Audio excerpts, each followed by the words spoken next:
Good morning, class. Okay, today I'm your English teacher. My name is Miss Aiza Miranda, and we're going to discuss about the two types of bound morphemes. Those are the inflectional morpheme and the derivational morpheme. So, please, anyone can read the definitions of the inflectional morpheme? Anyone? Yes? Yes, Lawrence? Please read. Okay? Okay, very good. The inflectional morphemes are the word that used to show some aspects of the grammatical function of a word. It also used to indicate if a word is singular or plural, past tense or not, comparative or superlative, and possessive. It never changed the grammatical category or the part of the speech of a word. So on the other hand, derivational morpheme, these are those that are added to root morphemes or stems to derive new words. It usually changes the form, class of the word to which they attach. And also, they are open-ended. That is, there are potentially infinite numbers of them. As you can see in the video, Teacher Aiza begins her lesson by introducing the definition, facts, concept, rule, and use of inflectional morpheme and derivational morpheme.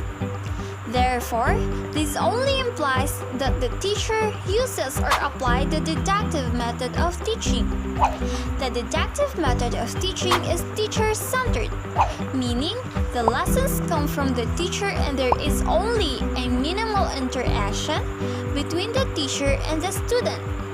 Just like in the video, the teacher is the only one do the talking and while her student is only focused on listening.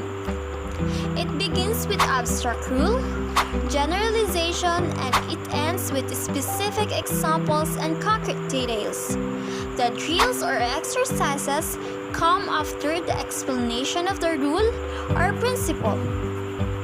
We're done defining the deductive method of teaching. Let's then proceed with its advantages.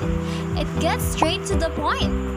It is faster and can be an efficient way to teach large numbers of facts and concrete concepts. It confirms students' expectation about education. Allow for teachers to deal with language as they arrive. I will give some example here. I'll have a word, tall. Okay, this word is tall. So this word is categorized as what kind of part of speech? Anyone, class? Okay, this word is categorized as an adjective. Okay, but when we add the affix er to the word tall, we can read now this as taller. What is the categorization of this word taller? It is also categorized as an adjective. Okay, very good. So, as we can see, the example here, this example of inflectional morpheme, it does never change the grammatical category or the part of the speech of a word.